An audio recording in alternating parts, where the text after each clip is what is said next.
नमस्कार, मैं पंडित सुधाकर दुबे आप सभी का बहुत बहुत स्वागत अभिनंदन करता हूं आपके अपने बेहद खास कार्यक्रम ज्योतिष विज्ञान में। आइए बात करेंगे कैसा रहेगा मिथुन राशि के जातकों का फरवरी माह 2021। सबसे पहले मैं बात करूंगा आपके स्वास्थ्य की। यहां पर आपका स्वास्थ्य सामान्य दिखाई दे रहा है, काफ़ी उतार चढ़ाव हो सकते हैं, लेकिन आपकी कुंडली के ऊपर निर्भर करता है। यदि आपकी कुंडली जन्म राशि के अनुसार यदि आपकी मिथुन राशि है तो, अन्यथा यदि आपकी नाम राशि है तो इसका साधारण ही असर हो सकता है, लेकिन फिर भी स्वास्थ्य आपका सामान्य ही रहेगा। चंद्रमा आपके धनुष में होने से कहीं ना कहीं आपके शरीर में पेट संबंधी विकार हो सकते हैं, जो कि 15 दिन के लिए आपको परेशान करेंगे, लेकिन 15 दिन पुनः आपका स्वास्थ्य साधारण नॉर्मल रहेगा। आइए बात करेंगे आपकी कुंडली के अनुसार आपका पराक्रम भी पूरी वृद्धि पर दिखाई दे रहा है। यह महीना आपके लिए आलस्य से भरा होगा, किंतु रोजगार के अवसर आपको प्राप्त हो सकते हैं। आइए बात करें आपके विद्या के लिए यह माह कैसा जाने वाला है। आपका विद्या के लिए मन चंचल रहेगा, मन एकाग्रचित नहीं होगा, माहौल भी आपके अनुरूप नहीं होगा, और पढ़ाई तो छोड़िए, आपको ज़्यादातर कोई कार्य करेंगे तो कहीं ना कहीं आपका मन मनोरंजन की तरफ ज़्यादा भागेगा। आइए बात करेंगे आपके शत्रुओं की। तो इस महीने में शत्रु आपके कहीं ना कहीं निष्क्रिय होते दिखाई दे रहे हैं। शत्रु हंता तो होती है, शत्रु आपसे पीड़ित हो सकते हैं, परेशान हो सकते हैं, शत्रु आपका अहित नहीं कर सकते। केतु और शुक्र की युति आपके शत्रुओं को कमजोर करती दिखाई दे रही है, और आपके शत्रुओं के ऊपर कुछ विशेष प्रभाव होता हुआ दिखाई दे रहा है। और साथ ही साथ आपके शरीर की भी रोग प्रतिरोधक क्षमता बहुत अच्छी दिखाई दे रही है, जिससे आपको छोटी मोटी चीज़ें बहुत अच्छी से रिकवर होती दिखाई दे रही हैं।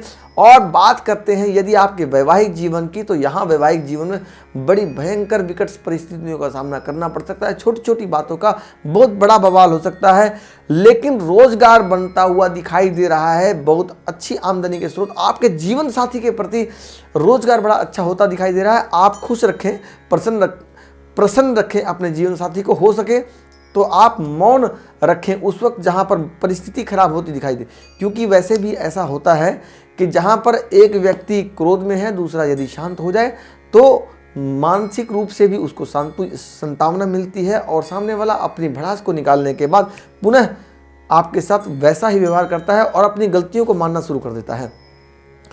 तो सूर्य और बुध की युति होने से आपको धनोपार्जन के तो अच्छे योग दिखाई देते हैं, किंतु क्रोध की वजह से आपको कहीं ना कहीं अपने परिवार में खटास पैदा होती हुई दिखाई दे रही है। बात करता हूँ शनि और गुरु की युति की।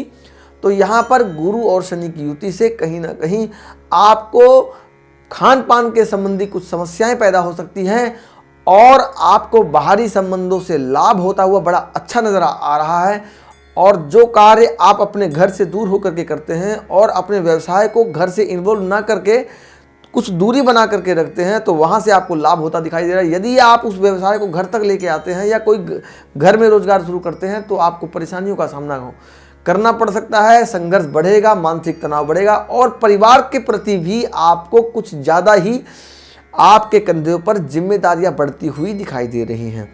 जिम्मेदारियों को पूरा करते हुए आपका समय अच्छा निकलेगा और आप कुछ अच्छे कार्य को कर पाएंगे। यदि आपने अभी तक हमारे वीडियो को सब्सक्राइब नहीं किया है तो सब्सक्राइब करें, बेल आइकन को जरूर प्रेस करें, ताकि हम आपको समय समय पर और भी वीडियोस आप तक पहुंचा सकें, जानकारियां दे सकें। हमारी केवल इतनी ही कामना है जिससे आपका और आपके सगे संबंधी मित्र बंधुगण उनका भला हो सके। हमारे द्वारा दी गई जानकारी यदि किसी के कार्य में कुछ काम आ सके तो इससे हमें बहुत खुशी मिलेगी। यदि आपके मन में कोई प्रश्न हो और आप हमसे मिलना चाहते हैं, व्यक्तिगत रूप से आप संपर्क करना चाहते हैं, तो आप संपर्क कर सकते हैं। नंबर सामने स्क्रीन पर दिए गए हैं।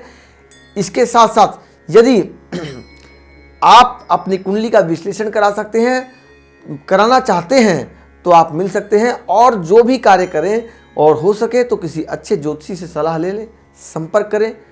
सलाह लेने के बाद ही किसी कार्य को करें। और रोजगार कोई नया शुरू करने वाले हैं तो ऐसा ही करें जिसके अंदर कोई 2 नंबर का काम ना करें।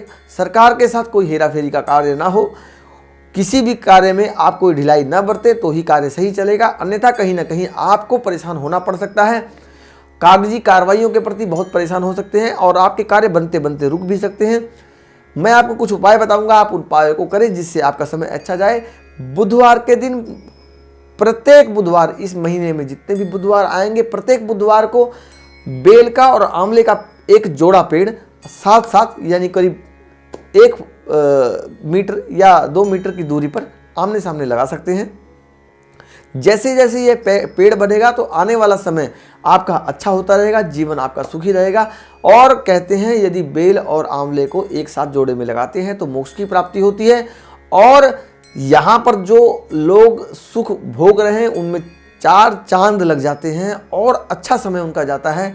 साथ ही साथ परम धाम में जाने के बाद उनको बड़े अच्छे सुख की प्राप्ति होती है, उसके कर्म बढ़ते हैं, उसके सदकर्म बढ़ते हैं और सदकर्मों के साथ साथ पुनर्जन्म जो होता है उसका अच्छा होता है, उसके परिवार को भी अच्छे फलों की प्राप्ति होती है। आइए बात करेंगे आपके व्यवसाय की। यदि आप कोई व्यवसाय कर रहे हैं तो व्यवसाय आपका ठीक दिखाई दे रहा है, इसमें किसी प्रकार की कोई अड़चन नहीं नजर आ रही। साधारणतः आपका रोजगार ठीक चलेगा, आमदनी जैसी आपकी दिखाई दे रही है, खर्चा उससे कम दिखाई दे रहा है और कहीं ना कहीं लाभ अधिक उठाते हुए दिखाई दे रहे हैं।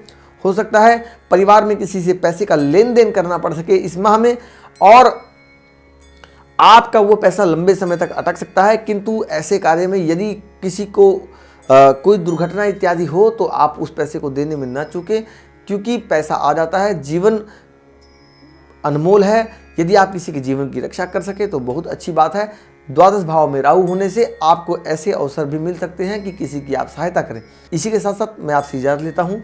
आप स्वस्थ रहें, खुश रहें, तंदुरुस्त रहें, जहाँ भी रहें अपने परिवार के साथ प्रसन्न रहें। इसी कामना के साथ मैं आपसे इजाज़त लेता हूँ। जय श्री कृष्ण।